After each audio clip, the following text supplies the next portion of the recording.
কোরআন, এই কোরআন আল্লাহ তাআলা আমাদেরকে শুধু তেলাওয়াত করতে পাঠান নাই। আমাদের অভ্যাস হয়েছে যে খালি তেলাওয়াত করি, মুখস্থ করি। দেখেন না, রমজান মাস শেষ হয়ে গেলে পরে বন্ধু বান্ধব আত্মীয় স্বজন সব এক জায়গায় বসে এক একজন গল্প করে, ভাই আমার পুত্রবধূ 13 খতম, আমার বউ 7 খতম, আমার নাতনি 11 খতম, আর আমি এমনি এমনি খতম হয়ে গেছি। প্রিয় ভাই সব, আপনারা বলেন কোরআন শরীফকে এইভাবে শুধু খতম করার জন্য আসছে?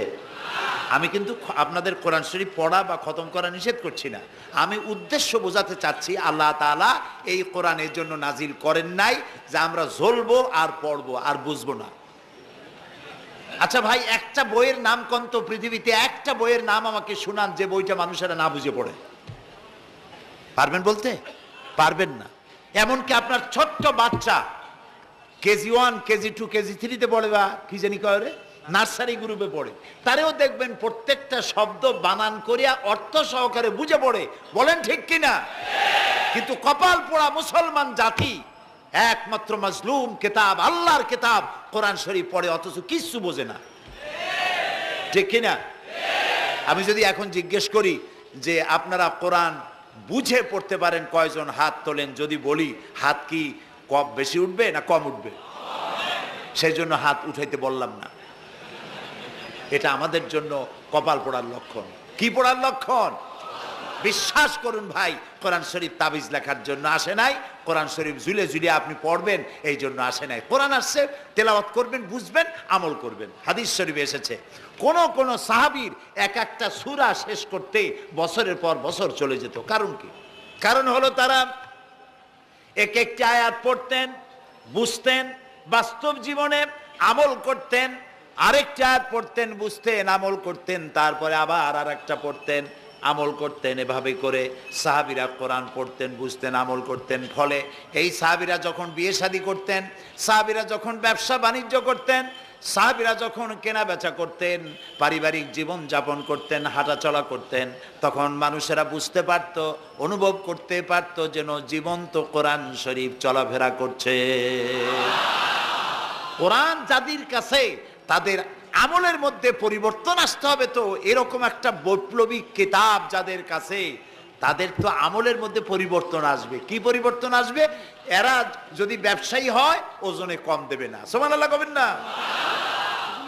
আর এখন আমরা যা করি, সুবহানাল্লাহ থুইয়া খালি নাউজুবিল্লাহ কওয়া দরকার।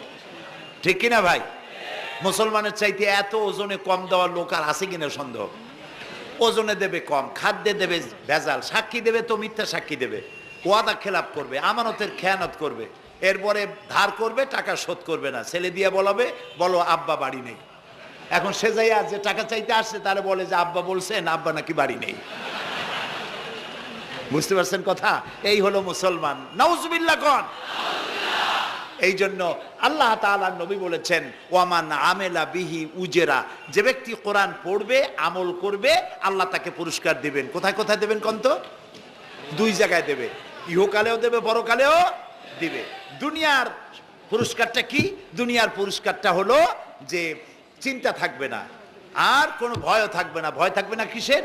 ভয় থাকবে না যেই সমাজে কোরআন মানা হবে, যেই সমাজের আইনের উৎস হবে কোরআন, ওই সমাজের মধ্যে চুরি, ডাকাতি, জেনা, ব্যভিচার, হত্যা, ধর্ষণ থাকবে না। কাজী ভীতিশূন্য, সমৃদ্ধিপূর্ণ, নিরাপত্তাপূর্ণ একটি সুন্দর সমাজ উপহার দেবে এই কোরআন। সুবহানাল্লাহ। সেই কোরআন আমরা তাবিজ বানাইছি, এটারে গোলাইয়া, এই কোরআন শরীফের পাতা লিখিয়া, তারপরে কি জানি কয়, পানির মধ্যে দিয়ে গোলাইয়া এগুলি খাওয়া হয়, মাদুলির মধ্যে ঢুকাইয়া গলার মধ্যে ঝুলানো হয়। দেখেন এই বাংলাদেশে যেসব কোরআন শরীফ ছাপা হয়, এই সব কোরআন শরীফের দুরবস্থা। এটা আছে কিনা আমি জানি না, আলহামদুলিল্লাহ এটা নাই। কোন কোরআন শরীফ যে বাংলাদেশে ছাপা হয়, সেগুলিতে লেখা থাকে সূরায়ে মায়েদার নকশা, সূরা ইউসুফের নকশা, সূরায়ে বনি ইসরাইলের নকশা। এই নকশা লিখা গলায় ঝুলাইলে পেটে ব্যথা ভালো হবে, ওই নকশা ঝুলাইলে মেয়ের বিয়ে হবে তাড়াতাড়ি, এই নকশা ঝুলাইলে যে মেয়েকে পছন্দ করো বিয়ে করতে পারবা তাড়াতাড়ি। নাউজুবিল্লাহ কর। নকশার মধ্যে আছে কি? নকশার ভিতরে আছে 1293, 1711, 513, হাবি জাবি কতগুলো নাম্বার দিয়া তারপরে লাল কালি দিয়ে দাগ দিয়ে দিয়ে ধান্দাবাজি করা। এরপরে ওই ধান্দাবাজি তাবিজের কোনায় কোনায় লেখে ইয়া জিব্রাইলো, ইয়া মিকাইলো, ইয়া ইসরাফিলো, ইয়া আজরাইলো। উপরে লেখে ইয়া বধূহ, নিচে লেখে ইয়া বধূহ। আমি একজন তাবিজ লেখককে জিজ্ঞেস করলাম, ভাই ইয়া আজরাইলু ইয়া মিকাইলু তো বুঝলাম, ইয়া বধূহ কি? কয়ে যে হুজুর আমি নিজেও বুঝি না বধূহ কি। এই হলো তাবিজ। এই তাবিজ লেখার জন্য আল্লাহ তাআলা কোরআন নাজিল করেন নাই। কথা কি বুঝে আসছে? তাবিজের জন্য আসে নাই, তদবিরের জন্য আসে নাই, শুধু পড়ব এজন্য আসে নাই। কোরআন এসেছে বোঝার জন্য, তেলাওয়াতের জন্য, বোঝার জন্য, কোরআন অনুযায়ী জীবন গড়ার জন্য। আল্লাহর নবী তাই বলেন, ওয়ামান আমেলা বিহি উজরা, কোরআন শরীফ যে পড়বে আর আমল করবে, দুনিয়ায় শান্তি দেওয়া হবে, আখিরাতেও পুরস্কৃত করা হবে। আখিরাতের পুরস্কারটা কি? নবীজি বলেছেন, মান কারাল কোরআনা ফাস্তাজহারাহু ফাহাল্লা হালালাহু ওয়া হাররামা হারামাহু আদখালাহুল্লাহুল জান্নাহ ওয়া শাফাআহু ফি আশরাতিন মিন আহলি বাইতিহি কুল্লুহুম কাদ ওয়াজাবাত লাহুন নার। সাদাকান নবী সাল্লাল্লাহু আলাইহি ওয়াসাল্লাম। নবী করিম সাল্লাল্লাহু আলাইহি ওয়াসাল্লাম বলেছেন, যে ব্যক্তি কোরআন পড়লো, বুঝলো, আর কোরআনের হালালকে হালাল জেনে চললো, হারাম থেকে বিরত থাকলো, আর কোরআনের আইনকে প্রতিষ্ঠিত করার আন্দোলনে শরীক হলো, সুবহানাল্লাহ গণ, এরকম লোককে আল্লাহ তাআলা কিয়ামতের দিন জান্নাত দান করবেন। সুবহানাল্লাহ। ওয়ামান আমেলা বিহি উজরা ওয়ামান হাকামা বিহি আদালা।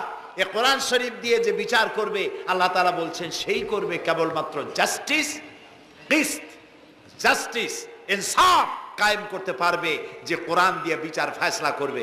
আমাদের দেশে এই যে কোর্ট কাছারি আদালত আছে, এই কোর্ট কাছারি আদালতগুলি কোরআন দিয়ে যদি বিচার করতেন সেটা ইনসাফ হতো।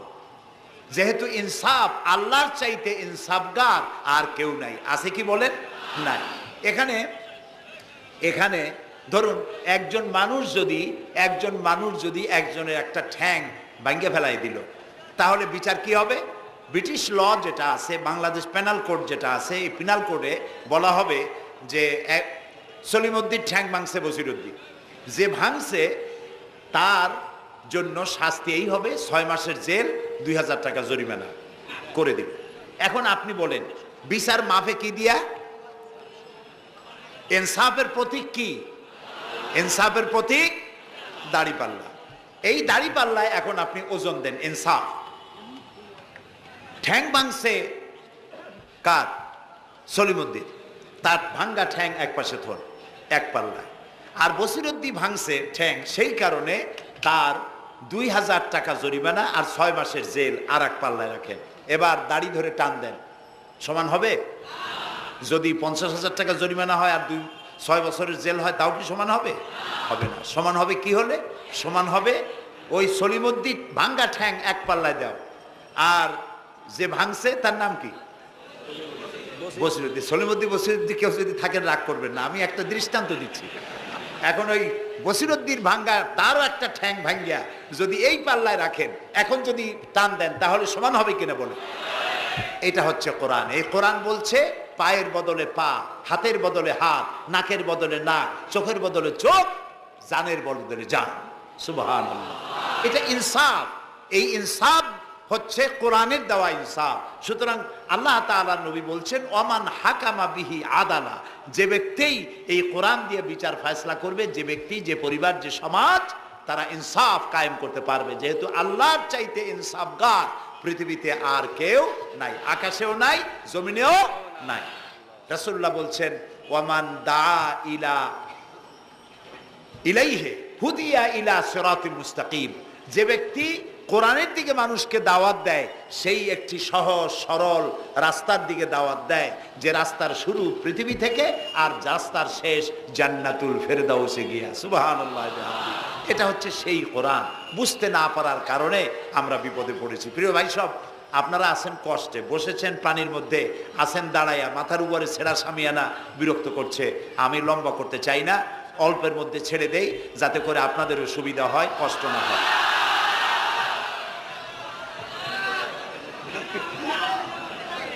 আমি না, তবুও আমি খুব লম্বা করব না, অল্পতে আমরা যাতে বুঝতে পারি এরকম একটু কথা আমি বলতে চাই, একটু বলি। এবং সেইটা বলবো, হ্যাঁ সেইটাই বলবো যেটা আপনারা শুনতে চান, সেইটাই বলবো যেটা শুরু করেছিলেন আমাদের রফিকুল ইসলাম খান ভাই, মহানগরীর সেক্রেটারি জনাব রফিকুল ইসলাম খান। আল্লাহ তাআলা ওনার প্রতি রহম করুন, আমরা বলি আমিন। এবং আমার বক্তৃতার পরে আমরা আমাদের সম্মানিত অ্যাসিস্ট্যান্ট সেক্রেটারি জেনারেলের কিছু কথা আমরা শুনবো ইনশাআল্লাহ। তো আমি ওই আয়াতটা দিয়েই কথা বলি। আল্লাহ তাআলা বলছেন, ইয়া আইয়ুহাল্লাযীনা আমানু হাল আদুল্লুকুম আলা তিজারাতিন তুনজিকুম মিন আযাবিন আলীম تؤمنون بالله ورسوله وتجاهدون في سبيل الله بأموالكم وأنفسكم ذلكم خير لكم إن كنتم تعلمون। হে বিশ্বাসীরা, তোমরা যারা ঈমান এনেছো শোনো, হাল আদুল্লুকুম আলা তিজারাতিন, আমি কি তোমাদেরকে এমন একটি ব্যবসার কথা বলবো না যে ব্যবসায় তোমাদেরকে জাহান্নামের কঠিন শাস্তি থেকে তোমাদেরকে রক্ষা করবে? এমন একটি ব্যবসার কথা বলবো না? তার মানে অবশ্যই এরকম একটা ব্যবসার কথা আমি তোমাদের বলবো যে ব্যবসা তোমাদেরকে জাহান্নামের কঠিন শাস্তি থেকে বাঁচায় দেবে। সুবহানাল্লাহ বলি। জাহান্নাম থেকে বাঁচাবার জন্য ব্যবসা শিখাচ্ছেন কে? আল্লাহ। এবার দেখেন, ব্যবসা এটা করলে লাভও আছে নোকসানও আছে, ঠিক না? বলেন আছে কিনা? লস অ্যান্ড প্রফিট এর মধ্যে থাকবেই। কিন্তু আল্লাহ রাব্বুল আলামিন বলেন, আমার সঙ্গে যে ব্যবসা করবে ওই ব্যবসাটা হচ্ছে তিজারাতান লান তাবুর। আমার সাথে যে ব্যবসাটা করবা এই ব্যবসায় কোনো নোকসান নাই, শুধু লাভ লাভ আর লাভ। কে বলতেছেন?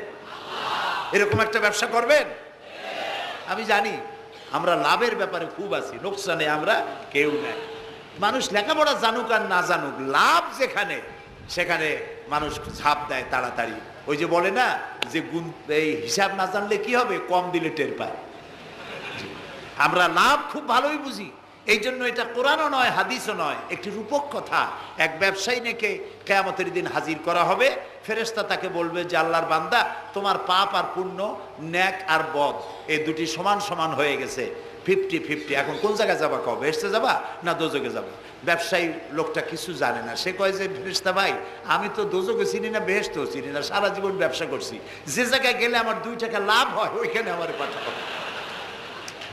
তো মানুষ লাভ খুব ভালো বোঝে এবং লাভের দিকে মানুষ ঝোঁকে বেশি। এই জন্য আল্লাহ তাআলা বলছেন, হাল আদুল্লুকুম আলা তিজারাতিন তুনজিকুম মিন আযাবিন আলিম, যেটা লাভ আর লাভ। আমার সাথে ব্যবসা করো, শুধু লাভ হবে। তো এই ব্যবসার মধ্যে পুঁজি হলো 3টা। ব্যবসার মধ্যে পুঁজি কয়টা? 3টা। আল্লাহ রাব্বুল আলামিন বলেন, তুমিনুনা বিল্লাহি ওয়া রাসূলিহি ওয়া তুজাহিদুনা ফি সাবিলিল্লাহ। 3টি পুঁজি। একটি হলো আল্লাহর প্রতি ঈমান, রাসূলের প্রতি ঈমান এবং আল্লাহর রাস্তায় জিহাদ করা, মাল দিয়া জান দিয়া। এই কয়টা হলো? 3টা। চলুন এই 3টি কথার ব্যাখ্যা করে তারপরে মোনাজাত করব সংক্ষেপে, যেন আমরা আল্লাহর সাথে ব্যবসাটা শুরু করতে পারি আজকে থেকেই। আল্লাহ যেন তৌফিক দেন, বলেন আমিন। 1 নম্বর হচ্ছে তুমিনুনা বিল্লাহ, আল্লাহর প্রতি বিশ্বাস, আল্লাহর প্রতি ঈমান। বলেন আল্লাহর প্রতি ঈমান। এখন আপনারা বলবেন যে এটা তো কোনো নতুন কথা হলো না, আল্লাহর প্রতি ঈমান আনছি, যদি ঈমানই না থাকতো তাহলে কি বৃষ্টির মধ্যে এই পানির মধ্যে আমরা কি বসে থাকতাম? 100% সত্য কথা। ঈমান না থাকলে কেউ আসতেন না, আর এই পানির মধ্যে, ঝড়ের মধ্যে বাঁশ ভাঙ্গে মাথায় পড়তে পারে এই ঝুঁকি নিয়ে বসতেন না, ঠিক কিনা ভাই? আমরা সবাই ঈমানদার। তবে আল্লাহর উপর ঈমান আনতে হলে 4টি শর্ত লাগে। কয়টি শর্ত? 4টি শর্ত ফুলফিল করলে আল্লাহর উপর ঈমান এনেছি বলে প্রমাণিত হবে। নইলে আল্লাহ আছে এ কথা নুরা পাগলাও বলছে। নুরা পাগলার বলা আর আপনার আমার বলা এটা তো এক হওয়ার কথা না, ঠিক কিনা বলে? তা আল্লাহর উপর ঈমান আনতে হলে শর্ত কয়টা? 4টা। 1 নম্বরের শর্ত হলো আল্লাহর জাত সম্পর্কে স্বীকার করে নেওয়া, আল্লাহর অস্তিত্ব, আল্লাহ আছেন এটা মেনে নেওয়া। তো আল্লাহ আছেন এ ব্যাপারে আমাদের কোনো দ্বিমত নাই, ঠিক না? এবং কোরআনে কারীমের ছোট্ট একটি সূরায় আল্লাহ তাআলা তার নিজের জাত সম্পর্কে এভাবে বলেছেন, কুল হুয়াল্লাহু আহাদ। আমরা জানি না এই সূরা? পড়েন, কুল হুয়াল্লাহু আহাদ আল্লাহুস সামাদ লাম ইয়ালিদ ওয়া লাম ইউলাদ ওয়া লাম ইয়াকুন লাহু কুফুয়ান আহাদ। আল্লাহ তাআলা বলেন, বলো হে নবী আপনি বলুন, আল্লাহ এক এবং একক, তিনি কারো মুখাপেক্ষী নন, তিনি কাউকে জন্ম দেন নাই, তাকেও কেউ জন্ম দেয় নাই। দুনিয়া এই আকাশে এবং জমিনে তার সমকক্ষ কেউ নাই। তিনি এক, তিনি একক, তিনি ছিলেন, তিনি আছেন এবং তিনি থাকবেন। লাইসা কামিসলিহি শাইউন, তার মতো কেউ নাই। তবে প্রশ্ন ওঠে, আল্লাহ আছেন কোথায়? এরকম একটা প্রশ্ন করা যেতে পারে, আল্লাহ কোথায় আছেন? বলতে পারবেন কোথায় আছে? এটি নিয়ে বিভ্রান্তি আছে মানুষের মধ্যে। কেউ বলেন আল্লাহ সদা সর্বত্র বিরাজিত, সব জায়গায় তিনি আছেন। এই কথাটি সত্য নয়। আল্লাহর যদি সব জায়গায় থাকা লাগে তাহলে পৃথিবীর মধ্যে ভালো জায়গাও আছে, খারাপ জায়গাও আছে। আছে না খারাপ জায়গা? আমি সেসব জায়গার নাম নিলাম না, আপনারা বুঝে নেন। তাহলে আল্লাহ সব জায়গায় থাকলে এই কথা যদি সত্য হয় তাহলে এটি অত্যন্ত বেয়াদবিমূলক কথা, এ কথা ঠিক না। আল্লাহ আছেন কোথায়? আল্লাহ নিজেই বলছেন তিনি কোথায় আছেন। কোরআনে কারীমে রব্বুল আলামিন তিনি কোথায় আছেন একথা তিনি নিজেই বলে দিয়েছেন, আর রহমানু আলাল আরশিস তাওয়া। আল্লাহ তাআলা আরশের উপরে আছেন, সুবহানাল্লাহি ওয়া বিহামদিহি। এবং প্রত্যেক রাত্রে তিনি শেষ রাত্রে প্রথম আকাশে আসেন, নবী করিম সাল্লাল্লাহু আলাইহি সাল্লাম বলেছেন। প্রিয় ভাই সব, তো আল্লাহ তাআলা সদা সর্বত্র বিরাজমান যে কথাটা বলা হয় এটা আক্ষরিক অর্থে ওরকম না, এটা ব্যাখ্যা সাপেক্ষে কথা। আল্লাহ সদা সর্বত্র সব জায়গা সম্পর্কে ওয়াকিফাল, তিনি সব জানেন, সব দেখেন। তিনি সামিউন, তিনি বাসিরুন, তিনি দেখতে পান, তিনি শুনতে পান। আপনার আমার দেখার মধ্যে কোনো বাধা, প্রাচীর, অবস্ট্রাকশন কিছু একটা থাকতেই পারে। আল্লাহর দেখার মধ্যে কোনো বাধা নাই। অন্ধকার রাতেও দেখেন, কুয়াশাচ্ছন্ন হলেও দেখেন, মেঘের মধ্যেও দেখেন, তার দেখায় কোনো বাধা নাই, তার শোনায় কোনো বাধা নাই। এমনকি মহাসাগরের অতল তলদেশে ছোট্ট পাথরের গায়ে লাগানো একটি ছোট্ট পোকা, যাকে মাইক্রোস্কোপ যন্ত্র ছাড়া দেখা যায় না, এমন ছোট্ট সূক্ষ্ম একটি পোকাও যদি, ক্ষুদ্র একটি পোকাও যদি পেটের জ্বালায় অথবা ক্ষুধার জ্বালায় চিৎকার মারে, কেউ শুনতে পায় না। আরশের মালিক আল্লাহ রব্বুল আলামিন তা শুনতে পান। এ হচ্ছে আল্লাহ, তিনি সব শুনতে পান, সব দেখতে পান। তার জাত সম্পর্কে স্বীকার করে নেওয়া, মেনে নেওয়া, তিনি আছেন, তার শক্তি সহকারে তাকে মানা। আমরা যে কোনো জিনিস বিশ্বাস করি তার শক্তি সহকারে বিশ্বাস করি। বাতাসকে বিশ্বাস করি, প্রচণ্ড বেগে বয়ে গেলে আমাদের মাথার উপরে যা আছে ভেঙে চুরে সব শেষ করি ভালো, এভাবে বিশ্বাস করি। পানিকে বিশ্বাস করি, সে চুবায়ে মারতে পারে, ডুবায়ে মারতে পারে। পানির চুবানো, ভিজানো এ শক্তি পানির আছে। আমরা আগুনকে বিশ্বাস করি, জ্বালিয়ে পুড়িয়ে ছাই করে দিতে পারে, এভাবে আগুনের শক্তি সহকারে বিশ্বাস করি। সাপকে বিশ্বাস করি, বাঘকে বিশ্বাস করি, দংশন করলে, থাবা মারলে কাম সারা। পয়জনকে বিশ্বাস করি, খাইলে পরে মরে যেতে পারি, শক্তি সহকারে বিশ্বাস করি, ঠিক না? এখন আল্লাহরে বিশ্বাস করি, এই কথা শুধু বললেই হবে না, আল্লাহকে বিশ্বাস করতে হবে তার গুণ সহকারে। সেই জন্য 4টি শর্তের 1 নম্বর শর্ত হলো আল্লাহর অস্তিত্বকে মানা। 2 নম্বরের শর্ত হচ্ছে আল্লাহর গুণাবলীকে স্বীকার করা, মেনে নেওয়া। আল্লাহর গুণাবলী কি? কোরআন শরীফে আল্লাহর অনেকগুলি নাম আছে। আল্লাহ এ হচ্ছে ইসমে জাত। আল্লাহ এটা কি? ইসমে জাত, আসল নাম কি? আল্লাহ। বলেন সবাই আল্লাহ। ন কিন্তু আল্লাহ এটা অশুদ্ধ, বলার সময় মুখটা গোল হয়ে যাবে। আল্লাহ বলেন সবাই আল্লাহ। কি মধুর নাম, সুবহানাল্লাহ, সুবহানাল্লাহ। আল্লাহ নিজেই বলেছেন ওয়ালাহুল আসমাউল হুসনা, আল্লাহ রয়েছে সুন্দর সুন্দর নাম। 99টি নামের কথা কোরআনে কারিমে আল্লাহ তাআলা নিজেই বলেছেন, সুবহানাল্লাহ। এখন ওই নামগুলির নামগুলিকে বলা হয় সিফাতি নাম, অর্থাৎ গুণবাচক নাম। এই গুণ সহকারে তাকে স্বীকার করতে হবে। তিনি রাজ্জাক, খেতে দেওয়ার মালিক কে? আল্লাহ। তিনি রব, সৃষ্টি করেন। তিনি খালেক, তিনি স্রষ্টা। তিনি রব, তিনি প্রতিপালনকারী। তিনি রহমান, তিনি দয়ালু। তিনি রহিম, তিনি রহমান, তিনি দাতা। রহিম, তিনি দয়ালু। অর্থাৎ প্রত্যেকটা নামের এক একটা শব্দ অর্থ আছে এবং সেই অর্থ সহকারে বিশ্বাস করতে হবে তাকে।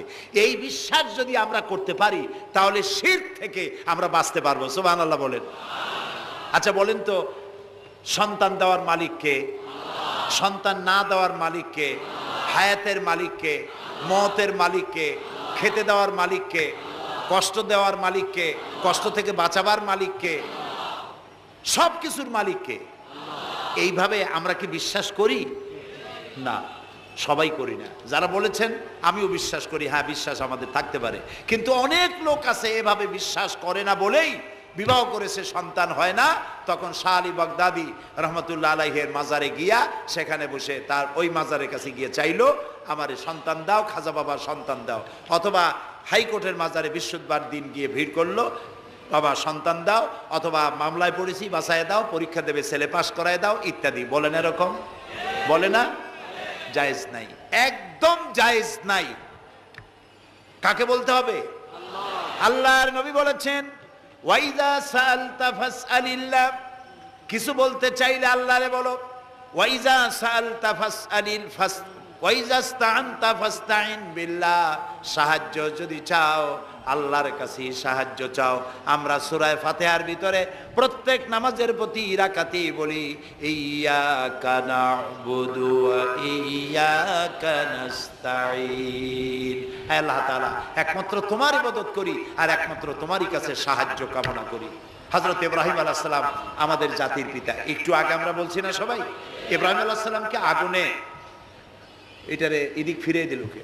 ইব্রাহিম আলাইহিস সালামকে আগুনে যখন ফেলে দেওয়া হচ্ছিল তখন হযরত জিবরাইল এসে বলছিলেন আমার কাছে সাহায্য চাও ইব্রাহিম, আমি তোমারে আগুন দিয়ে বাঁচায় দেব। এই যে ইব্রাহিম আলাইহিস সালামের কাছে তাকে সাহায্য দেওয়ার জন্য বলা হলো, এটা কে ঘোরাঘুরি করে? এ মাইকের হর্ন ঘুরান কেন? যেমন ছিল ওই দিকে দিয়ে দেন, আমারে শোনায় তো লাভ নাই। প্রিয় ভাই সব, ইব্রাহিম আলাইহিস সালামকে জিবরাইল বললেন আমার কাছে সাহায্য চাও। ইব্রাহিম আলাইহিস সালাম সাহায্য চাইছিলেন? বলেন চাইছিলেন? হযরত ইব্রাহিম বলেছেন জিবরাইল আমি কেন সাহায্য চাইব তোমার কাছে? আমি তো এমন কোন অন্ধ আল্লাহর ইবাদত করি না যিনি তার নিজের চোখে তার গোলামের দুঃখ দুর্দশা দেখতে পান না। আল্লাহ কি দেখছেন না যে আমি বিপদে পড়ছি? আমি তোমার কাছে কেন সাহায্য চাইবো? আমি আগুনে পড়লে যদি আল্লাহ খুশি হন তাহলে আমি তো এভাবে হাজারবার পড়তে রাজি আছি আমার আল্লাহকে খুশি করার জন্য। এটা হলো আল্লাহর প্রতি বিশ্বাস এবং আল্লাহর কাছে চাওয়া। চাইতে হবে কার কাছে? আমি বিপদে পড়ছি বলবো কারে? আমি অশান্তিতে আছি বলবো কারে? আমার অভাব আছে বলবো কারে? সব অবস্থায় আল্লাহকে বলতে হবে। দেখুন আমাদের জাতির পিতা ইব্রাহিম আলাইহিস সালামের কথা এ কোরআন শরীফে আল্লাহ তাআলা বলে দিয়েছেন। তিনি কি বলেছেন? হযরত ইব্রাহিম বলেছেন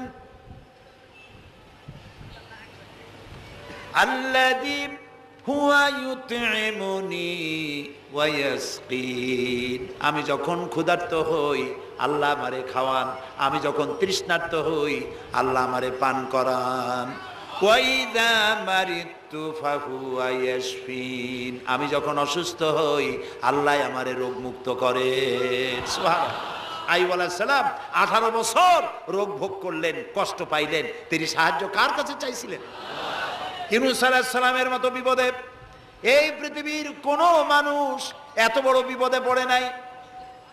মাছে তারে গিলে ফেলল, পানির অতল তলদেশে মাছ চলে গেল, মাছের পেটে দরজা নাই, জানালা নাই, ভেন্টিলেটর নাই, মাথা গলাইয়া কোনো রকম বাইর হবে এমন কোনো পথ নাই, বাঁচার কোনো উপায় নাই। হযরত ইউনূস আলাইহিস সালাম যখন মাছের পেটের ভিতরে বিরাট বিপদে পড়ে গেলেন, হযরত ইউনূস আলাইহিস সালাম সাহায্য কার কাছে চেয়েছিলেন বলুন?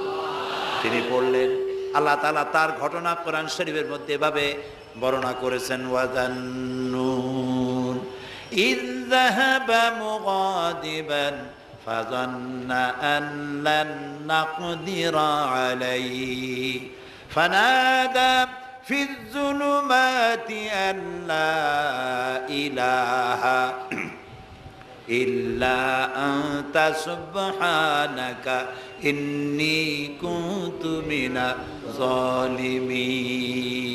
আল্লাহ শোনাচ্ছেন, ও পৃথিবীর মানুষেরা শোনো, ইউনূসকে যখন মাছে গিলে ফেললো, সে তখন ত্রিবিধ ফানাদা ফিজ যুলুমাত জমায় কাসির, ত্রিবিধ অন্ধকারের ভেতর থেকে তিনি চিৎকার মারলেন। রাতের অন্ধকার, মাছের পেটের অন্ধকার, পানির অন্ধকার, এই ত্রিবিধ অন্ধকারের মধ্য থেকে ইউনূস আলাইহিস সালাম চিৎকার মারলেন, লা ইলাহা ইল্লা আনতা, আয় আল্লাহ তুমি ছাড়া কোনো ইলাহা নাই, সুবহানাকা, আমি তোমার প্রশংসা করছি। আয় আল্লাহ তাআলা, আমি আমার নফসের উপরে জুলম করেছি, আমার উপরে আমি জুলম করেছি। আল্লাহ তাআলা এই চিৎকার শুনেছিলেন, শুনেছেন? হযরত ইউনূস আলাইহিস সালাম মাছের পেটের ভিতরে বসে যেই চিৎকার মেরেছিলেন কেউ শুনতে পায় নাই, পানির ভিতরে কেউ শোনে নাই, জমিনে কেউ শোনে নাই, অন্তরিক্ষেও কেউ শুনতে পায় নাই। আল্লাহ রাব্বুল আলামিন বলেন, আমি আরশের মালিক, ইউনূসের চিৎকার আমি শুনেছি, শুধু শুনি নাই, জবাবও দিয়ে দিয়েছি। ফাস্তাজাবনা লাহু ওয়া নাজ্জাইনাহু মিনাল গাম্মি ওয়া কাযালিকা নুনজিল মুমিনিন। আমি ইউনূসের ডাকের সাড়া দিয়া দিলাম, বিপদ থেকে বাঁচাই দিলাম। মাছের পেটের ভিতরে যন্ত্রণা শুরু হয়ে গেল, মাছ দেখলো বমি না করলে আর বাঁচবো না, এমন অবস্থা মাছের হয়ে গেল। মাছ পেটের ব্যথার জ্বালায় বেসে উঠলো, কেনারায় চলে গেল। ইউনূস আলাইহিস সালামকে বমি করে ফেলে দিল, মাছও বাঁচলো, ইউনূস আলাইহিস সালামও বাঁচলেন। আল্লাহ তাআলা বলেন, শুধু ইউনূস রে নয়, ওয়া কাযালিকা নুনজিল মুমিনিন, আমার মুমিন বান্দারা যদি বিপদে পড়ে, এরকম বিপদে যদি পড়ে যায় আর আমারে যদি ডাকে, আমি আল্লাহ রব্বুল আলামিন এই বিপদ থেকে, যত বড় বিপদ হোক, আমি আল্লাহ বাঁচায়ে দেব। তা আল্লাহ বিপদ থেকে বাঁচাবেন, আর আমি মুসলমান বিপদে পড়েছি, মাজারে গিয়া চাইলাম, নাউযুবিল্লাহ। বিশ্বাস করুন ভাই, বিশ্বাস করুন, কবরের ভিতরে যিনি শুয়ে আছেন, যত বড় পীর হোক, যত বড় খাজা বাবা হোক, আপনাকে সাহায্য তিনি করতে পারবেন না, পারবেন না, পারবেন না।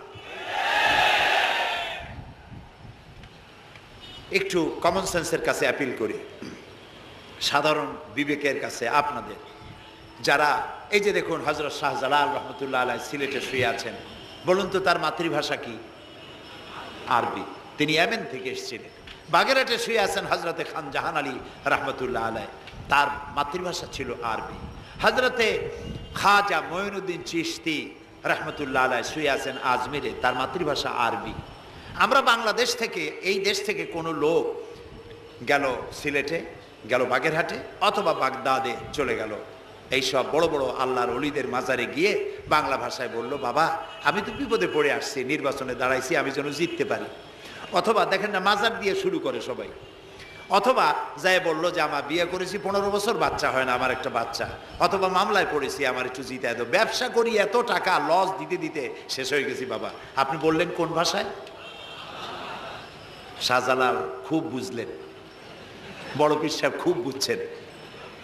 তাহলে আপনার 1 নম্বর ফায়ার মিস হয়ে গেল, মিস ফায়ার। আচ্ছা, 2 নম্বর কথা হলো, যার কাছে আপনি চাইলেন তিনি ওখানে ঘুমন্ত আছেন না চেতনা আছেন, এ ব্যাপারে আপনার কোনো গ্যারান্টি আছে, নিশ্চয়তা আছে? আপনি যখন দোয়া করতেছিলেন তখন উনি চেতনা না ঘুমে? যদি ঘুমায় থাকেন তাহলে 2 নম্বর মিস ফায়ার। আপনি যা চিল্লাইলেন উনি কিছুই শুনল না। 3 নম্বরে, কবরে যে শাহজালাল রহমতুল্লাহ আলাইহি অথবা মঈনুদ্দিন চিশতি রহমতুল্লাহ আলাইহি, আল্লাহর ওলিরা, যত বড় বড় ওলি আল্লাহ আছেন, যার কাছে আপনি বিশ্বাস করেন ওলি হিসেবে, উনি যে কবরে আছেন তার নিশ্চয়তা কোথায়? কবরে তো নাও থাকতে পারেন, কারণ আল্লাহ তাআলার 2টা জায়গা আছে করা। বিদেহী আত্মা, এই দেহ থেকে আত্মা যখন সরে যায়, আল্লাহ যখন নিয়ে যান, দেহটার তো কোনো দাম নাই, এটা হচ্ছে নশ্বর, আত্মা হচ্ছে অবিনশ্বর। এ দেহটা মাটির সাথে পচে যাবে, গলে যাবে, কোরআন শরীফে বহুবার বলা হয়েছে। তো আল্লাহ তাআলার 2টা মেহমানখানা আছে, একটা হলো সিজ্জিন আর একটা নাম বলেন ইল্লিন, দুইটা মেহমানখানা। যেমন এই পৃথিবীতেও মেহমানখানা দুই রকম হয়। সরকারের দুই রকম মেহমানখানা। চোর, ডাকাত, খুনি, বদমাস এগুলি যদি গ্রেফতার হয় তাহলে ওরা খাবে কি? ওদের তো শ্বশুর বাড়ি দিয়ে অথবা বাপের বাড়ি দিয়ে ভাত খাবার দেওয়া হবে না, গভর্নমেন্টের মেহমান হয়ে গেছে। কাজী এদের জন্য মেহমানখানা গভর্নমেন্টের একটা আছে, সরকারি মেহমানখানা। ওইটা কোনটা কোন তো? ও, তাও আপনারা চেনেন। আর একটা মেহমানখানা হচ্ছে ভিআইপিদের জন্য, যারা ভেরি ইম্পর্টেন্ট পার্সন অথবা ভেরি ভেরি ইম্পর্টেন্ট পার্সন যারা, তাদের জন্য, অর্থাৎ প্রেসিডেন্ট, প্রধানমন্ত্রী, মন্ত্রী, এমপি, সচিব, ওনারা যখন বাংলাদেশের কোনো জায়গায় বেড়াতে যান তখন সরকারি মেহমানখানা ওনাদের জন্য থাকে। ওইটার নাম কি? সার্কিট হাউস, ডাক বাংলা ইত্যাদি, রেস্ট হাউস, এগুলি তার জন্য থাকে। তো পৃথিবীর মানুষের জন্য শ্রেণীভেদে যদি এ ধরনের মেহমানখানা থাকে, তো যারা নাকি দুনিয়া থেকে মারা যাবে ওদের জন্য আল্লাহর মেহমানখানা থাকতে নাই? আছে। এবং সেটা আগেই বলেছি, যারা জাহান্নামে যাবে ওদেরকে রাখা হবে সিজ্জিন নামক একটা মেহমানখানা আছে, ওখানে তারা থাকবে। আর যাদেরকে আল্লাহ জান্নাতে নিবেন, তো বিচারের আগে তো জান্নাতে নিবেন না, তাদেরকে ইল্লিন নামক সার্কিট হাউস জাতীয়, এই জাতীয় একটা ভালো জায়গায় আল্লাহ তাআলা তাদের রাখবেন। তাহলে আপনি যে কবরের কাছে যায় চাইলেন, হয় ঘুমায় আছে, আপনার ভাষা বুঝলো না, আর কবরে থাকলেও ঘুমে আছে নাকি তাও আপনি জানেন না, আর কবরে নাই এটাও হতে পারে যে আল্লাহ তাআলা অন্য কোথাও তাকে নিয়ে রেখেছেন। কাজেই তিনটা জিনিসই, আপনার পথের ভাড়া নষ্ট, পরিশ্রম নষ্ট, আর তিনটা ফায়ার করছিলেন, তিনটা ফায়ার মিস হয়ে গেল। তাহলে হবে এমন সত্তার কাছে, কোনো পীর নয়, বুজুর্গ নয়, খাজা বাবা নয়, চাইতে হবে এমন সত্তার কাছে যিনি কখনো ঘুমান না, যিনি বাংলাও বোঝেন, ইংরেজিও বোঝেন, আরবিও বোঝে, উর্দুও বোঝে, সকল ভাষা যিনি সৃষ্টি করেছেন। সেরকম কেউ কি আছেন? আছেন? কি নাম তা? এক আঙ্গুল আকাশের দিকে উঁচু করে বলেন, নাম কি? আরো জোরে বলেন, আবারও বলেন, সুবহানাল্লাহ, আলহামদুলিল্লাহ বলেন। এই জন্য নবী করিম সাল্লাল্লাহু আলাইহি ওয়াসাল্লাম বলছেন, ওয়াইজা সাআলতা ফাসআলিল্লাহ, কিছু বলতে হলে আল্লাহরে বলো। ওয়াইজা ইসতাআনতা, সুয়াল করলে আল্লাহরে বলো। ওয়াইজা ইসতাআনতা ফাসতাইন বিল্লাহ, আর যদি সাহায্যের প্রয়োজন হয় কোনো ব্যাপারে, যে কোনো ব্যাপারে সাহায্যের প্রয়োজন, আল্লাহর কাছে চাও। আমাদের অবস্থা হলো এই যে ইমাম তো দুর্বল, বিপদে পড়লেই দৌড় দেয় মাজারের দিকে। মুসলমানের সম্পর্ক মাজারের সাথে হবে না, সম্পর্ক হবে মসজিদের সাথে। আল্লাহর নবী যখনই বিপদে পড়তেন, মুসিবতে পড়ে যেতেন, সঙ্গে সঙ্গে উজু করে মসজিদে নববীর ভিতরে প্রবেশ করতেন, 2 রাকাত কাজায়ে হাজাতের নামাজ পড়তেন, আল্লাহর দরবারে হাত তুলতেন, চোখের পানি ছেড়ে দিতেন, আল্লাহ রাব্বুল আলামিনের দরবারে মোনাজাত কবুল হয়ে যেত। নবীজি আমাদেরকে উপদেশ দিয়েছেন, বিপদে যদি পড়ো, মুসিবতে যদি পড়ে যাও, উজু করো, মসজিদের ভিতরে ঢুকে যাও, কাজায়ে হাজাতের নামাজ পড়ো, আর সেজদায় পড়ে চোখের পানি দিয়া, গাল ভিজানো নয়, চোখের পানি দিয়া যায় নামাজ ভিজিয়ে দাও, আর আল্লাহর কাছে প্রার্থনা করো, কাঁদতে থাকো। রব্বুল আলামিন, আল্লাহর নবী বলেছেন, বান্দা যদি গুনাহ মাফির জন্য গুনাহ করেছে, লজ্জায় অনুতপ্ত হয়ে অনুশোচনা করে বান্দা যখন কাঁদতে থাকে, চোখের পানি নাকের অর্ধেক আসতে না আসতে আল্লাহ রব্বুল আলামিন বান্দারে মাফ করে দেন। বিশেষ করে বুড়া মানুষ, আমাদের মধ্যে 2 শ্রেণীর লোক আছে, যুবক আর বৃদ্ধ। মাহফিলগুলিতে আল্লাহর মেহেরবানি যুবকেরা অনেক বেশি আসে, আলহামদুলিল্লাহ বলে। এরকম আসতে করলেন কেন? আপনি তাকায় দেখেন, ডানে বায় তাকান, ডানে বায় তাকান, দাড়ি পাকা কয়জন আছে দেখেন। 2%, 3% or 5% দাড়ি পাকা হতে পারে, 95% যুবক আর যুবক। সুবহানাল্লাহ, আলহামদুলিল্লাহ। বামপন্থীদের এখানেই কষ্ট, এখানেই কষ্ট। তারা চিন্তা করে এত কষ্ট করিয়া পয়সা করি দিয়া তারপরে কর্মী বানাইলাম, একটা মাহফিলে গিয়া কি এর একটা সমাবেশ দেখলো, মাহফিলে গেল, আমাদের পুকুরের জিয়ানো মাছগুলি সব ইসলামের পুকুরে চলে গেল। এটা তাদের জন্য হেভি লস। তা আসলে ওরা ধরে রাখতে পারবে না, ঠেকাইতে পারবে না, গায়ে তো মুসলমানের রক্ত। রক্ত কার? এসব যুবকেরা একটা মুসলিম মায়ের পেটে জন্মগ্রহণ করেছে, একটা মুসলিম পিতার জন্মে আসছে। আর রাসূলুল্লাহ যুবকদের ব্যাপারে যে কত কথা বলেছেন, সুবহানাল্লাহ বলো। আগেই রাসূলুল্লাহ বলেছেন, কিয়ামতের দিন আল্লাহর আরশের ছায়া ছাড়া কোনো ছায়া থাকবে না, প্রচন্ড রৌদ্র হবে, জমিনটা তামার মতো হয়ে যাবে। ইন্না লিল্লাহি ওয়া ইন্না ইলাইহি রাজিউন। সেই জায়গায় আরশের নিচে 7 শ্রেণীর লোকদেরকে আল্লাহ তাআলা জায়গা দেবেন। কয় শ্রেণী? ওর মধ্যে এক শ্রেণী হচ্ছে অশাবুন নাশা ফি ইবাদাতিল্লাহ, ওই সব যুবক যারা রাত কাটিয়েছে আল্লাহর ইবাদতের মধ্য দিয়ে। সুবহানাল্লাহ। যুবকদের ইবাদতে আল্লাহ তাআলা বেশি খুশি হন, বেশি খুশি হন। কারণ হলো এই যে মসজিদের ইমাম সাহেব অথবা প্রাইমারি স্কুলের মাস্টার যদি বলে যে আমি ঘুষ খাই না, এই কথার কোনো দাম আছে? আপনি প্রাইমারি স্কুলের মাস্টার, আপনি মসজিদের ইমাম, আপনার ঘুষ দেবে কেটা? ঘুষ খাই না বললে তো হবে না। কোন মন্ত্রী যদি বলে, এসপি যদি বলে, দারোগা যদি বলে ঘুষ খাই না, 1000 বার দাম আছে, ঠিক না ভাই? এখন একজন বুড়া যদি বলে যে প্রত্যেক রাত্রে আমি তাহাজ্জুদ পড়ি, আপনি তো পড়বেনই, কারণ আপনার তো ঘুম আসে না। কাশিতে এমন পাওয়া পাইছে, চোরবাড়ির কাছে আসতে পারে রাতের বেলায়, খালি কাশা, জম্মের কাশা। আর যুবকের তো তামাম দুনিয়ার ঘুম আইসে ঠাইসে ধরে। সেই যুবক সে যদি এই ঘুমকে দুহাতে ঠেলে দিয়ে যদি মধ্যরাতের পরে, রাতের 2/3 পরে যদি নামাজে দাঁড়ায় যায়, আল্লাহ রাব্বুল আলামিন খুশি হয়ে যান। সুবহানাল্লাহ বলো। এই যুবকদের সম্পর্কে রাসূলুল্লাহ কি সুন্দর কথা বলেছেন।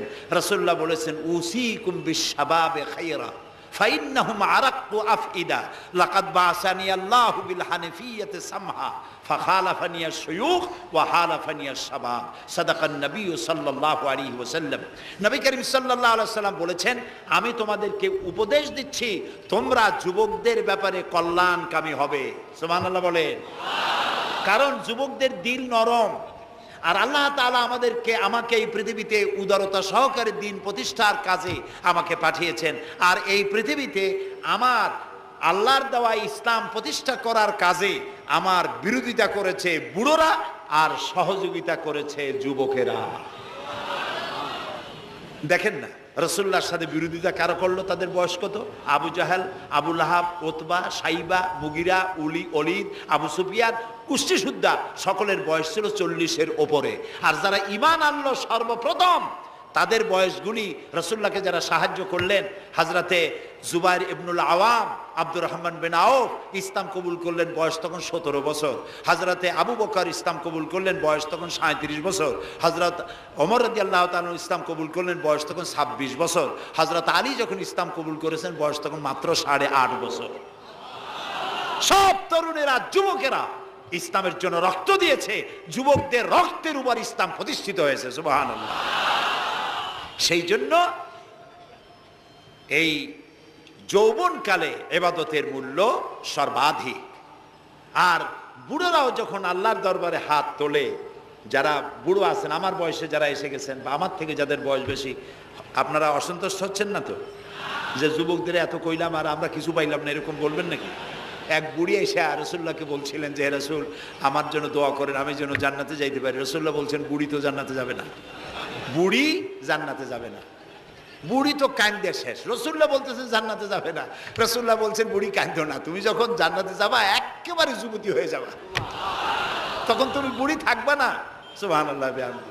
সুতরাং বুড়ো মানুষের মন খারাপ করার কারণ নাই, ওই যৌবন কালটা আমরা সবাই পার করে এসেছি। সুবহানাল্লাহ। সেটা যদি ভালো কাজে করে থাকি আল্লাহর কাছে পুরস্কার পাবো, আর যদি অন্যায় করে থাকি সেজন্য আল্লাহর কাছে বিনীতভাবে ক্ষমা চাই। আল্লাহ আমাদের মাফ করুন, বলি আমিন, সবাই বলি আমিন।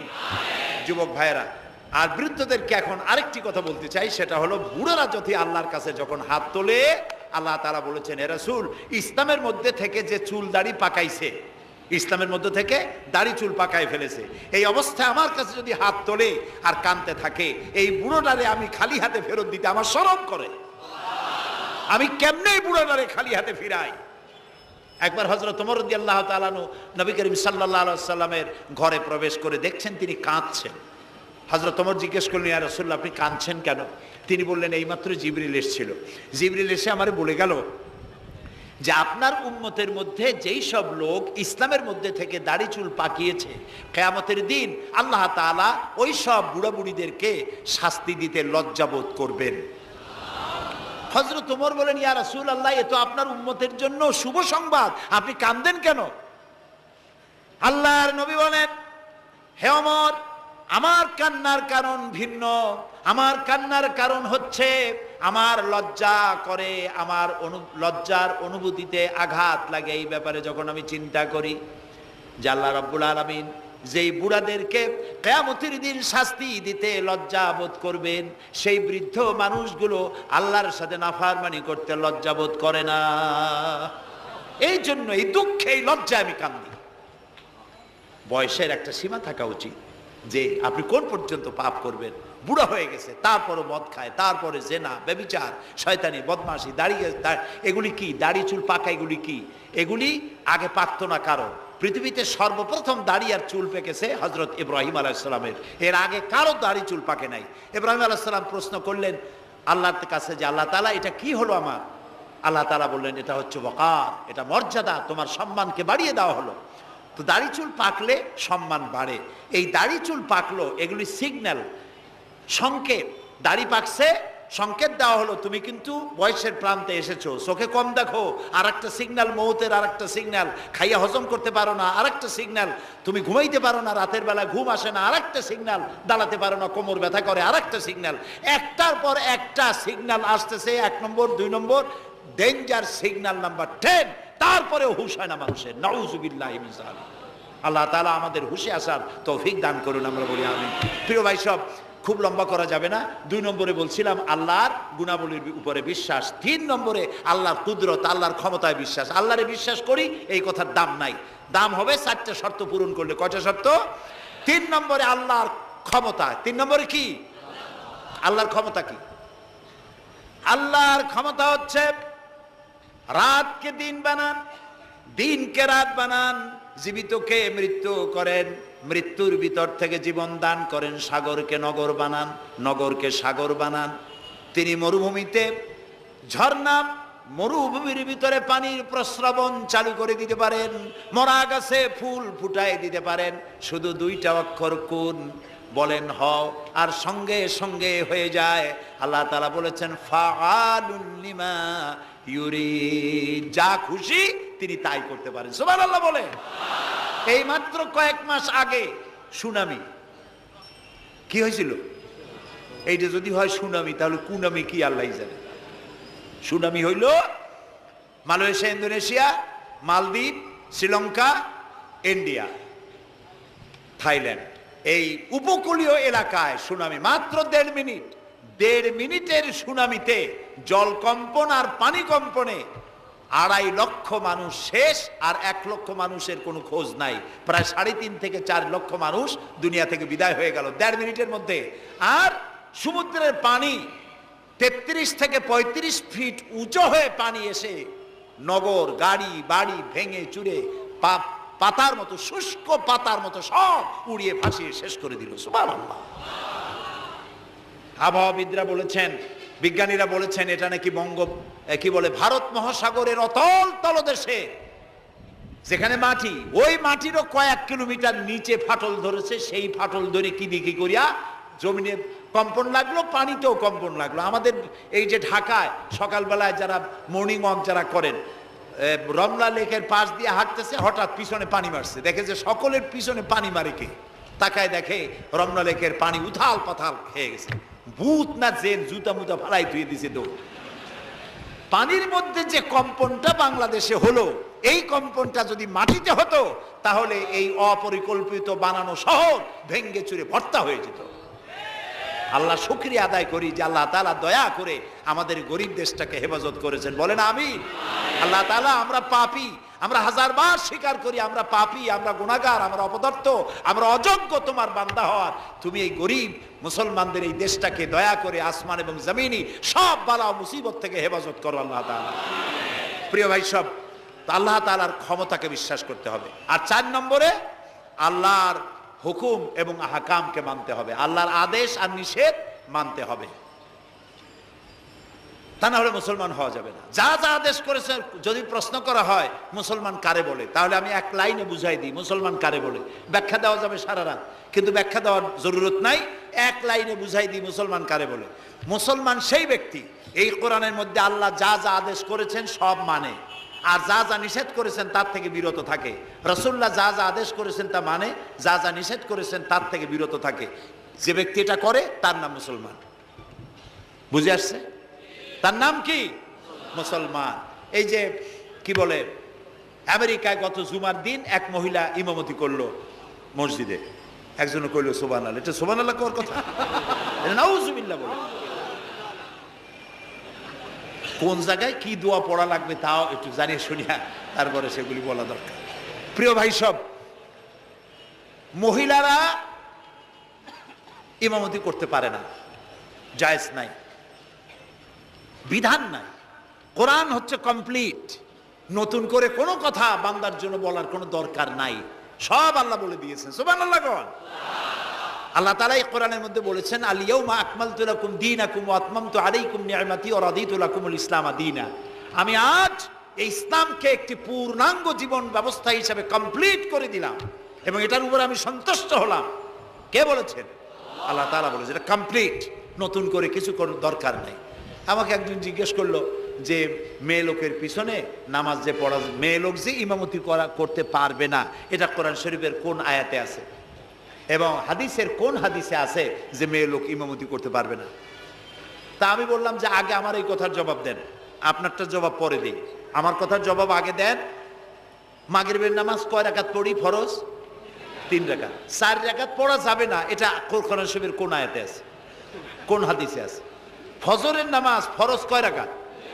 3 রাকাত পড়া যাবে না, অথবা 4 রাকাতও পড়া যাবে না, এটা কোন হাদিসে আছে, কোন আয়াতে আছে? কয় যে কোনো জায়গায় নেই। তা আমি বললাম ওটাও কোনো জায়গায় নেই।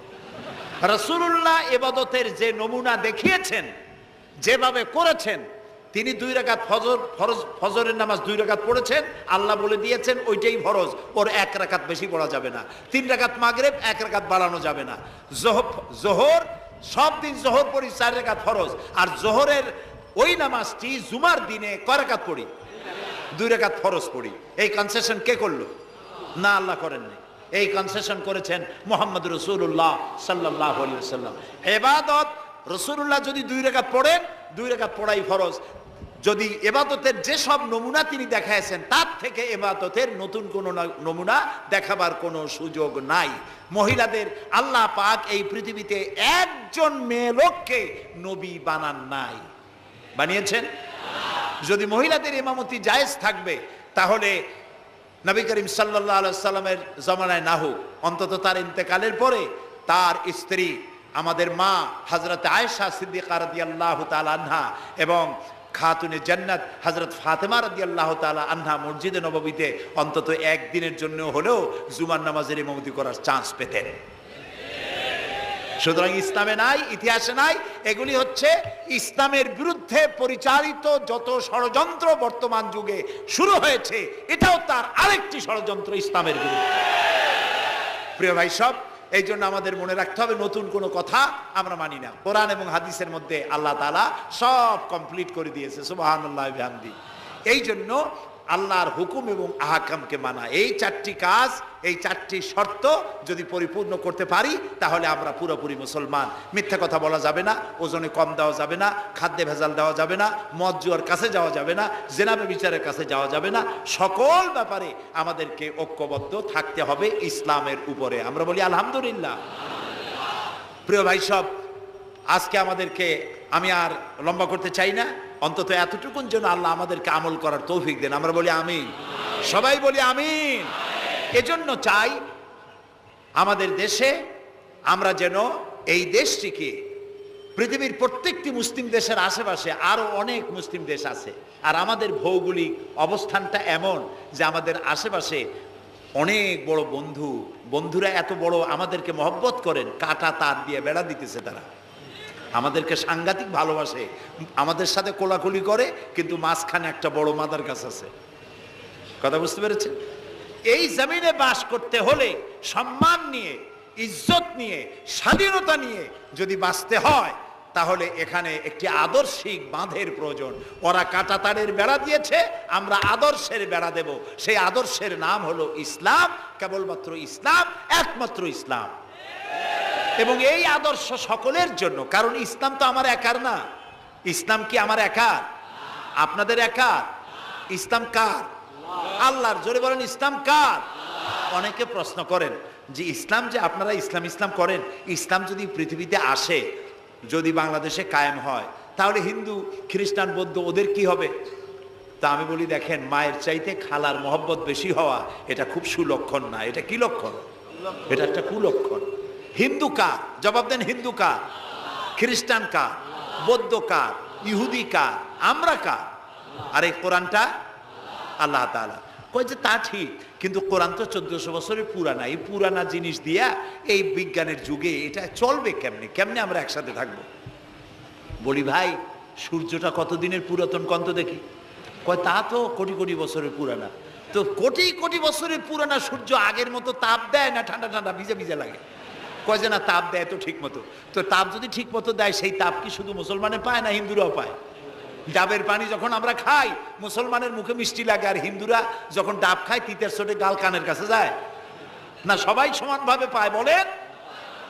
তাহলে কোটি কোটি বছরের পুরানা সূর্য জাতি ধর্ম দল মত নির্বিশেষে বিশ্বব্যাপী যদি তার কল্যাণময়িতা, যদি তার কল্যাণ করতে পারে, তাপ দিতে পারে, আলো দিতে পারে সমভাবে, তাহলে মাত্র 1500 বছর আগের সূর্যের তুলনায় একেবারেই টাটকা কোরআন শরীফ। মাত্র 1500 বছর আগে এই কোরআন শরীফ দিয়ে যদি আইন তৈরি হয়, তাহলে হিন্দুর কোনো অসুবিধা হওয়ার কথা? খ্রিস্টানের, মেয়ে লোকের, পুরুষের কারো কোনো অসুবিধা হবে? হতে পারি না, যেহেতু এই কথাগুলি কার? আল্লাহ তাআলার কথা। দেখুন, কোরআন যদি মানা হয়, যেখানে মানবেন সেখানে শান্তি, যেখানে মানবেন না সেখানে অশান্তি। আল্লাহ তাআলা এই কোরআন বোঝার তৌফিক আমাদেরকে দান করুন। আমরা বলি আমিন। কোরআন এইভাবে এই সামান্য সময় বোঝানো সম্ভব না। সেই জন্য আমি আপনাদেরকে উপদেশ দেওয়ার মতো আমি এরকম ধৃষ্টতা দেখাবো না। আমি পরামর্শ দিতে চাই আপনাদেরকে, যে সেটা হচ্ছে কোরআন বোঝার জন্য তাফসীর পড়বেন। কি পড়বেন কন্ত? যেই তাফসীরটা পড়লে পরে ইসলাম বুঝবেন, নিজেকে বুঝবেন, নিজের দায়িত্বের অনুভূতি বুঝবেন, সেই তাফসীরটার নাম তাফহিমুল কোরআন। বলেন তো নামটা কি? আর একবার বলেন। 19 খণ্ডে সমাপ্ত। এটি নামটা যদিও আরবি, এটি বাংলায় অনুবাদ করা হয়েছে। বাংলা আমার মায়ের ভাষা। আলহামদুলিল্লাহ কোন? বাংলা ভাষার জন্য আমরা গর্বিত। আলহামদুলিল্লাহ কোন? আর ভাষার স্রষ্টা পৃথিবীর কোনো মানুষ নয়। ভাষার স্রষ্টা কে? আল্লাহ চুজ করেছেন আমাদেরকে বাংলা ভাষার জন্য, তাই আমরা বাংলা ভাষী। আর বাংলা আমার প্রিয় ভাষা। আমার মায়ের ভাষায়, আমার বাপের ভাষায়, এই বাংলা ভাষায় কোরআন শরীফে অনেক তাফসিরের বাংলা হয়ে গেছে আলহামদুলিল্লাহ। এবং হাদিস, এমন কোন হাদিস নাই যার বাংলা হয় নাই। এমন কোন ইসলামী সাহিত্য যা মুসলমানদের জন্য প্রয়োজন, তার সবগুলি বাংলা ভাষায় ছাপা হয়ে গেছে আলহামদুলিল্লাহ।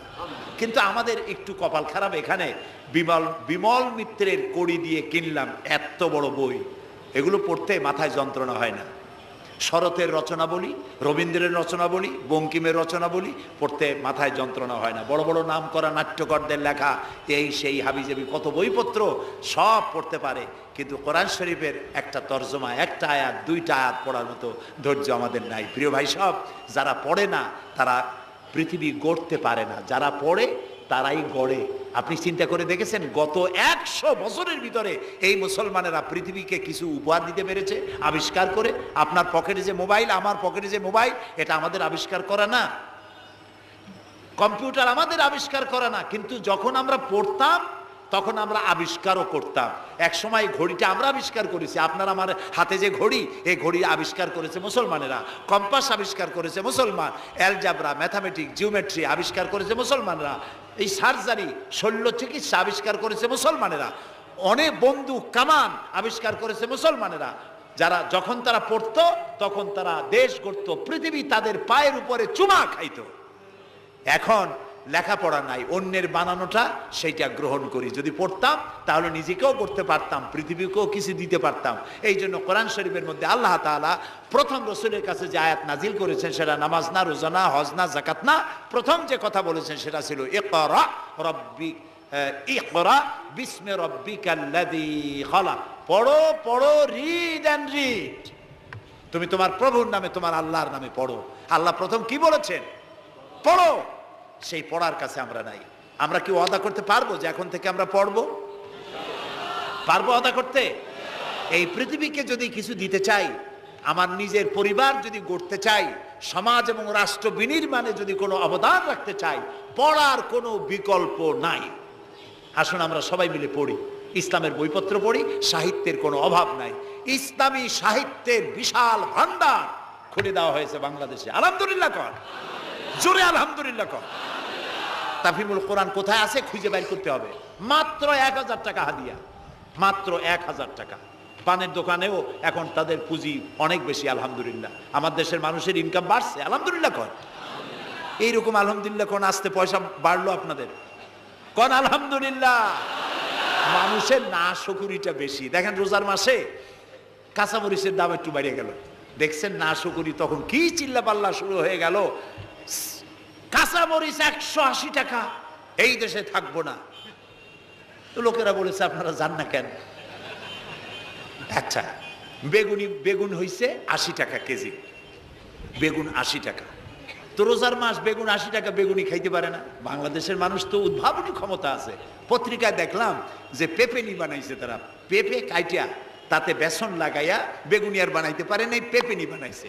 তো দেখলাম যে নোবেল, এই ভাজা পোড়ার উপরে যদি নোবেল পুরস্কারের কোনো ব্যবস্থা থাকতো তাহলে বাংলাদেশ নোবেল পুরস্কার পাইতো পেঁপেনি বানাইয়া। বেগুন হয়েছে 80 টাকা, সেই জন্য ঝগড়াঝাটি এক শেষ। কাঁচামরিচ 120 টাকা, সেজন্য একেবারে চিল্লায় শেষ। কিন্তু মূলা যখন 3 টাকা, গরুতেও খায় না, এত মূলা হইলো, এত কপি হইলো, সেজন্য আল্লাহ শুকরিয়া নাই, শুকরিয়া আদায় করে না। মানুষকে আল্লাহ শুকর আদায় করতে হবে। এই দেশ আমাদের, এটা মার্চ মাস, এই দেশে এই মাসেই দেশ স্বাধীন হয়েছিল। সেই স্বাধীনতার জন্য যারা জীবন দিয়েছিলেন তাদের জন্য আমরা মোনাজাতে দোয়া করব, এবং এই স্বাধীনতা, সার্বভৌমত্ব কিয়ামত পর্যন্ত আল্লাহ যেন এই দেশে টিকিয়ে রাখেন, সেজন্য আল্লাহর কাছে আমাদেরকে দোয়া করতে হবে। স্বাধীনতার কত দাম এটা বুঝতেছে আজ প্যালেস্টাইনের ফিলিস্তিনি মুসলমানেরা, বুঝতে পারছে কাশ্মীরের মুসলমানেরা, বুঝতে পারতেছে চেচনিয়া বসনিয়ার মুসলমানেরা। আমরা যেন, আমাদেরকে আল্লাহ তাআলা যেন কিয়ামত পর্যন্ত এই স্বাধীনতার মর্যাদা দেওয়ার তৌফিক আমাদেরকে যেন দেন, আমরা বলি আমিন। প্রিয় ভাই সব, সেই জন্য বলছিলাম পড়তে হবে, বইপত্র কিনবেন, মাত্র 1000 টাকা হাদিয়া। তাফহিমুল কোরআন প্রথম খণ্ডকে যদি একসাথে সব না কিনতে পারেন, অন্তত 1 খণ্ড 2 খণ্ড 3 খণ্ড কিনে হলেও পড়বেন। আর 5 ওয়াক্ত নামাজকে সঠিকভাবে আদায় করবেন। যেভাবে ওয়াজ শুনতে আসছেন, তাফসীর শুনতে আসছেন, এইভাবে মসজিদে গিয়ে বা জামাত নামাজ আদায় করবেন। নামাজ পড়লে কপাল খুলবে। কপাল হলো সৌভাগ্যের প্রতীক, আর নাক হলো মর্যাদার প্রতীক। মানুষে বলে না যে ভাই আমার কপাল পুড়ছে, কপালে কি আগুন লাগছিল? পুড়লো কেন? কপাল পুড়ছে মানে ভাগ্য নষ্ট হয়েছে। আবার বলে ভাই আমার নাক কাটা গেছে, তো নাক কাটছে কি দিয়ে? ছুরি দিয়ে না কেচি দিয়ে? নাক কাটা গেছে মানে কি? মানে হলো ছেলে আর মেয়ে এমন কাম করছে, বেইজ্জত হয়ে গেছে, আমার নাক কাটা গেছে। তাহলে বোঝা গেল নাক হলো মর্যাদার প্রতীক, আর কপাল হলো মর্যাদার প্রতীক। সৌভাগ্যের প্রতীক কপাল, আর মর্যাদার প্রতীক হলো নাক।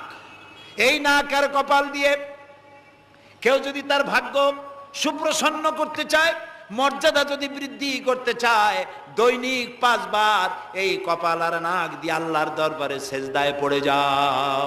আল্লাহ রাব্বুল আলামিনকে যত সেজদা দিবে আল্লাহ তত খুশি হয়ে যাবে। নামাজ, নামাজ রাসূলুল্লাহ বলেছেন, মান তারাকা সালাতান মুতাআম্মিদান ফাকাদ কাফারা, ইচ্ছা করে যে নামাজ ছেড়ে দেবে কাফের হয়ে যাবে। কথা বুঝে আসছে ভাই? রাসূলের হাদিস, কাফের হয়ে যাবে। নামাজ না পড়লে মুসলমান বলে দাবি করার হক তার নাই। 5 ওয়াক্ত নামাজ সঠিকভাবে আদায় করতে হবে। নামাজ জীবনে আর ছাড়বো না, এই ওয়াদা করা যাবে? যারা পারবেন কেবলমাত্র তারাই 2 হাত উঁচু করেন, বলেন ইয়া আল্লাহ তোমার পবিত্র নামে শপথ করি, কসম করি, যতদিন পর্যন্ত মালাকুল মউত আমার মাথার কাছে না আসতেছে ততদিন পর্যন্ত ফরজ নামাজ, ফরজ রোজা আর ছেড়ে দেব না, আর ছাড়বো না, আর ছাড়বো না। এবার বলেন ইয়া আল্লাহ আমার মৃত্যু পর্যন্ত আমার আজকের এই ওয়াদা আমাকে পালন করার তৌফিক দাও।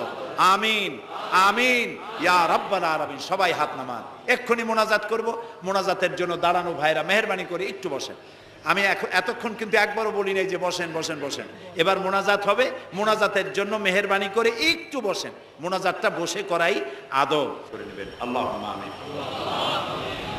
ربنا ظلمنا أنفسنا وإن لم تغفر لنا وترحمنا لنكونن من الخاسرين سبحانك اللهم وبحمدك نستغفرك ونتوب إليك হায় আল্লাহ তাআলা হাজার হাজার মুসলমান নরনারী বৃষ্টি এবং ঝড়ো হাওয়াকে উপেক্ষা করে তোমার বান্দা বান্দিরা দীর্ঘক্ষণ ধরে তোমার দ্বীনের কথা শুনেছেন। আল্লাহ তাআলা মেহেরবানি করে আমাদের তামাম জিন্দেগির গুনাহ খাতাকে মাফ করে দাও রব্বুল আলামিন। আমাদের মধ্য থেকে যাদের মা বাপ দুনিয়া থেকে জনমের মতো বিদায় হয়ে গেছে, আল্লাহ তাআলা তাদের কবরগুলিকে জান্নাতের টুকরায় পরিণত করে দাও।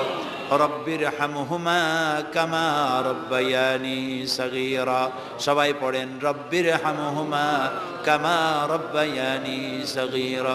হে আল্লাহ তাআলা, আমাদের মা বাপ যারা বৃদ্ধ অবস্থায় বাড়িতে আছেন, আল্লাহ দয়া করে তাদেরকে সুস্থতা দাও, ইমানের সাথে বাঁচার তৌফিক দাও।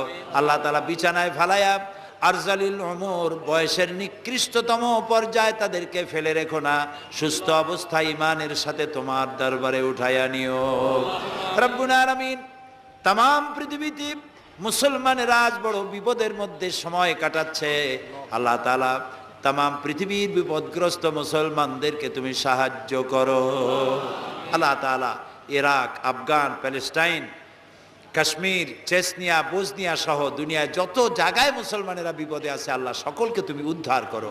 আল্লাহ তাআলা আমাদের প্রিয় জন্মভূমি বাংলাদেশ, এই বাংলাদেশ এটা স্বাধীনতার মাস, এই মাসে তুমি মেহেরবানি করে এখানে যুদ্ধ শুরু করায়া আল্লাহ তাআলা বিজয় দান করিয়েছিলে। আল্লাহ তাআলা তুমি দয়া করে এই দেশের স্বাধীনতা কিয়ামত পর্যন্ত অক্ষুণ্ণ রাখো। যারা এই দেশে জীবন দিয়েছেন আল্লাহ তাআলা তাদের আত্মার আমরা মাগফিরাত তোমার কাছে কামনা করছি। আল্লাহ তাআলা আমাদের দেশের স্বাধীনতার সার্বভৌমত্ব আল্লাহ তুমি স্থায়ী করে দাও। আল্লাহ তাআলা এখানে যারা মাহফিলে এসেছেন অনেকেই দোয়া চেয়েছেন, যিনি যে জন্য দোয়া চেয়েছেন আল্লাহ দোয়া মঞ্জুর করে নাও। আল্লাহ এই মাসে, এই মাসগুলিতে এখানে এই বাংলাদেশে ঝড় হয়, টর্নেডো হয়, জলোচ্ছ্বাস হয়। আল্লাহ তাআলা গরিব দেশ, তুমি দয়া করে আমাদের গুনার দিকে না তাকায়া আল্লাহ তাআলা তুমি তোমার হাবিবের সদকায় আমাদের দেশে বালা মুসিবত থেকে, বিপদ থেকে আমাদের দেশটাকে তুমি হেফাজত করো। আল্লাহ তাআলা বর্তমান সরকার যেসব ওয়াদা করে ক্ষমতায় এসেছেন, এই ওয়াদাগুলি প্রত্যেকটি ওয়াদা অক্ষরে অক্ষরে পালন করার তৌফিক দান করে দাও। আল্লাহ তাআলা সন্ত্রাস থেকে আমাদের এই জাতিকে তুমি রক্ষা করো। আল্লাহ কারাই দেশে বোমা মারে, কারা গ্রেনেড হামলা চালায় তুমি তাদেরকে জানো। আল্লাহ তাআলা তুমি দয়া করে এদেরকে হেদায়েত নসিব করে দাও। আল্লাহ তাদেরকে হেদায়েত নসিব করে দাও।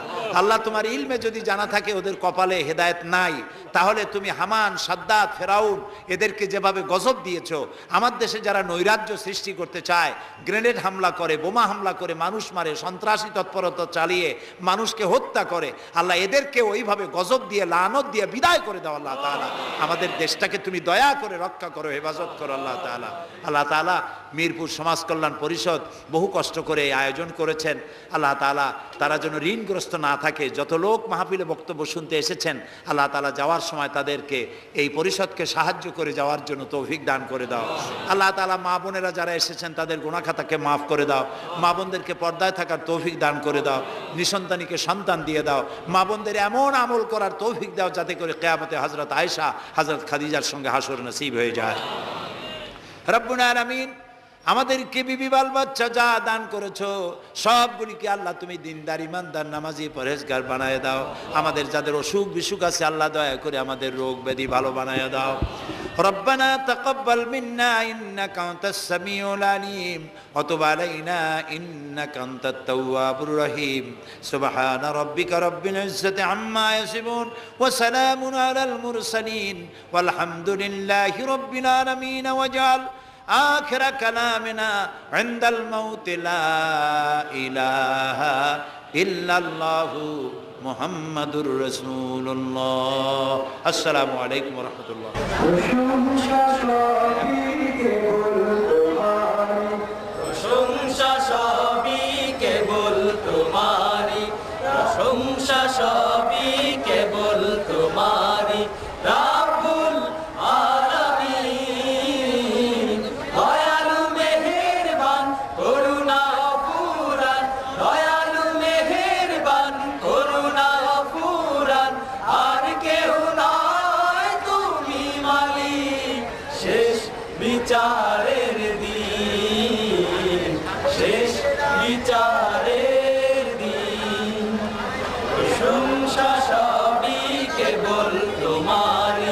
প্রশংসা সবই কেবল তোমারই রাব্বুল আলামিন। দয়ালু মেহেরবান করুণা অফুরান, দয়ালু মেহেরবান করুণা অফুরান, আর কেহ নয় তুমি মালিক শেষ বিচারের দিন, শেষ বিচারের দিন। কেবল তোমারই করি ইবাদত, কেবল তোমারই চাহিনে আমার, কেবল তোমারই করি ইবাদত, কেবল তোমারই চাহিনে আমার। দাও দিশা দাও সরল পথে সিরাত মুস্তাকিম, সিরাত মুস্তাকিম। যাদের উপরে করেছো রহমত পেয়েছে তোমার অশেষ মহব্বত, যাদের উপরে করেছো রহমত পেয়েছে তোমার অশেষ মহব্বত, তাদের সে পথ দাও আমাদের, তাদের সে পথ দাও আমাদের। দাও গো তোমার দিন, দাও গো তোমার দিন। যাদের উপরে কেবলি গজব নাজিল করেছো দিয়েছো আযাব, যাদের উপরে কেবলি গজব নাজিল করেছো দিয়েছো আযাব, তাদের ভাগ্য দিও না মোদের, তাদের ভাগ্য দিও না মোদের। হে অসীম সীমাহীন, হে অসীম সীমাহীন। প্রশংসা সবই কেবল তোমারই, প্রশংসা সবই কেবল তোমারই রাব্বুল আলামিন। দয়ালু মেহেরবান করুণা অফুরান, দয়ালু মেহেরবান করুণা অফুরান, আর কেহ নয় তুমি মালিক শেষ বিচারের দিন, শেষ বিচার